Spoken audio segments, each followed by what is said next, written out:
நல்லாட்சி செய்யும் அதியமான் நெடுமான் அஞ்சியே வணக்கம்.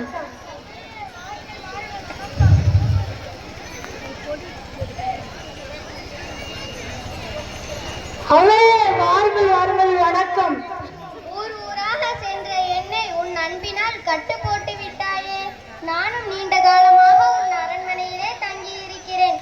அதெல்லாம் இருக்கட்டும், காலையிலிருந்து உன்னை அரண்மனையில் காணவில்லையே, எங்கே சென்றிருந்தாய்?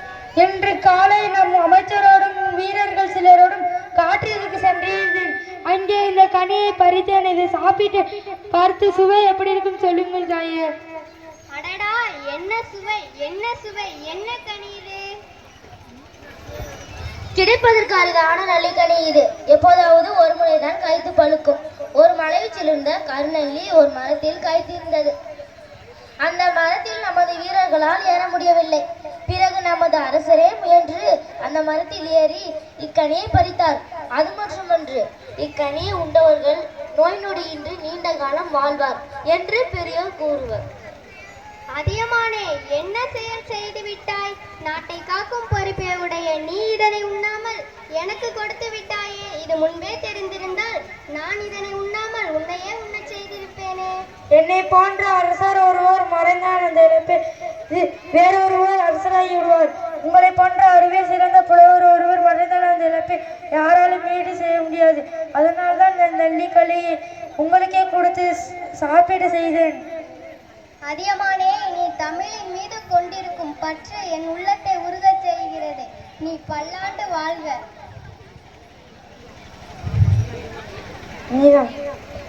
காலையிலிருந்து உன் முகத்தில் கவலை என் இருள் கவிழ்ந்திருப்பதன் காரணம் என்னவோ?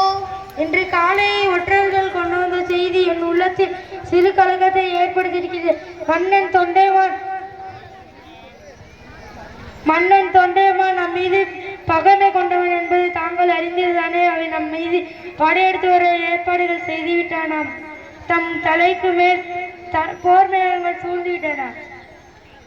அதியமான் நெடுமான் அஞ்சியே, உன் பெயரில் தான் அஞ்சி என்னும் சொல்லியிருக்கிறதே அன்றி நீ அஞ்சி நான் ஒரு நாளும் கண்டதில்லையே. போர் உனக்கு புதிதா என்ன? போர் எனக்கு புதிதும் அன்று. போரை கண்டு அஞ்சுவனும் அல்லேன். ஆனால் ஏன் இந்த கலக்கம்? ஈரத்திலும் வீரத்திலும் உனக்கு இணை சொல்ல யாருண்டு? நீர்நிலையில் படுத்திருக்கும் யானையானது தன் மீது ஏறி குதித்து தந்தங்களை கழுவியும் ஏறி குதித்து விளையாடும் சிறுவர்களிடம் பணிந்த அன்பு காட்டும். அதுபோல நீயும் எம்மை போன்ற புலவர்களிடம் பணிந்த அன்பு காட்டி காட்சிக்கு எளியவனாக விளங்குகிறாய். தமிழறிந்த அந்நியே, நான் எவ்வளவோ போர்க்களங்களை கண்டவன், பகைவர்களை வென்றவன். ஒவ்வொரு போரின் போதும் பிள்ளையை இழந்த கணவனை இழந்த பெண்கள், மகனை இழந்த தாய்மார்கள், அண்ணனை இழந்த தம்பி தங்கைகள், ஒவ்வொரு போர் வெற்றிக்கும் பின்னாலும் எத்தனையோ பேரின் கண்ணீர்கள் இருக்கின்றது. எனவே இந்த போரை தவிர்த்தால் என்ன? அன்பிற் சிறந்த அதியமானே, இப்போதுதான் உன் உள்ளம் எனக்கு புரிகிறது. நான் இப்போதே சென்று தொண்டைமானிடம் போர் ஏற்படாதவாறு பார்த்துக் கொள்கிறேன். ஆனால் நீ என்ன நினைக்கிறாய் என எனக்கு புரிகிறது. உன் வீர உணர்வுக்கும் தன்மானத்திற்கும் சிறிது கூட இழுக்கு ஏற்படாதவாறு நான் பார்த்துக் கொள்கிறேன். நான் சென்று வருகிறேன்.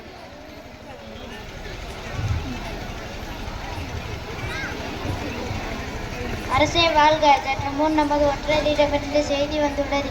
அதியமான் சமாதானம் வேண்டி புலவர் ஒருவரிடம் தூது அனுப்பியுள்ளார். என்ன? அதியமான் தூது அனுப்பியுள்ளானா? ஆம் அரசே, அதியமானின் தூதுவராக அவையார் நம்ம அரண்மனைக்கு வந்து கொண்டிருக்கிறார். வரட்டும் வரட்டும். அஞ்சியிடமிருந்து தூது வரும் அவையார் நமது போர்க்கருவிகளின் பெருக்கினை கண்டு அஞ்ச ஓட போகிறார். பாருங்கள், அதோ அவையாரே வருகிறார்.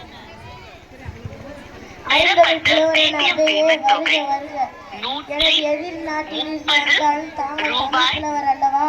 தாங்கள் வருகை எனக்கு மகிழ்ச்சி அளிக்கிறது. நீயும் தமிழின் மீது அன்பு உடையவன் என்பதை அறியும் போது நானும் மகிழ்ச்சி அடைகிறேன். இந்த மகிழ்ச்சியோடு எனது படைக்கொட்டிலை பார்த்து வரலாம், வாருங்களேன். அதை பார்த்து நான் என்ன செய்ய போகிறேன்? எத்துணை பெரிய படை வலிமை உரிய அரசரோடு உங்கள் அதியமான் மோத போகிறான் என்பதனை அறிய வேண்டுமா? அதையும் பார்ப்போம், வா. எனது படைக்கருவிகளை பாருங்கள் அவையாரே. இவ்வளவு பெரிய படைக்கொட்டிலை இதற்கு முன் பார்த்திருக்க மாட்டீர்கள். ஆமாம், வில், அம்பு, வேல், வாள், ஈட்டி, கேடயம், மழு என எத்தனை கருவிகள், ஒவ்வொன்றிலும் எத்தனை வகைகள். பார்க்கும் போதே வியப்பாக இருக்கிறது அல்லவா? ஆமாம், அனைத்து கருவிகளும் புத்தம் புதியவனாக நெய் பூசப்பட்டு காட்சிக்கு எழிலாக விளங்குகிறது. உங்கள் அதியமானின் படைக்கருவிகளை பற்றி சொல்லுங்களேன். அதை ஏன் கேட்கிறாய்? அது இவ்வளவு அழகாக இல்லை. அதியமான் அடிக்கடி போர் புரிந்து கொண்டே இருப்பதால் அவனது படைக்கருவிகள் பகைவரின் உடலை துளைத்த குருதி கரைகளுடன் நுனி ஒடிந்தும் கூர் மழுகியும் கொல்லனின் உலைகளத்தில் கிடைக்கின்றன. அதியமான, ஏன் உன் முகம் மாறிவிட்டது? உங்கள் சொற்கள் என்னை குழப்பிவிட்டன. என்ன குழப்பம்? எனது படைக்கருவிகளை பற்றி பாராட்டி கூறினீர்கள். அதை கேட்ட என் உள்ள மகிழ்ச்சி அடைந்தது. அடுத்ததாக தாங்கள் கூறிய செய்திதான் என்னை சிந்திக்க வைத்து விட்டது. அதியமான் பல போர்களை நடத்தி வெற்றி கண்டவன். அவனோட படைக்கருவிகள் போரில் வளைந்தும் நெளிந்தும் கிடைக்கின்றன என்று கூறினீர்களே. ஆனால் நான் இதுவரை போர்க்களத்தை கண்டதில்லை. என்னிடம் கருவிகள் மிகுதியாக உள்ளன. ஆனால் அதியமான் பல போர்களை நடத்தி வெற்றி கண்டவன் அல்லவா? அவனோடு மோதிடுவது எத்தகைய அழிவை தரும் என்பதனை புரிந்து கொண்டேன். அருமை அருமை, நான் கூறியதன் உட்பொருளை தெளிவாக புரிந்து கொண்டாய். ஆமாம், என் கண்களை திறந்த தாயே. போரை கைவிட்டு விடலாம் என்று அதியமானிடம் கூறிவிடுங்கள். மிக்க மகிழ்ச்சி. நான் அவ்வாறே கூறிவிடுகிறேன். போரில்லா மகிழ்ச்சியில் இந்த உலகம் திகழட்டும். நான் சென்று வருகிறேன்.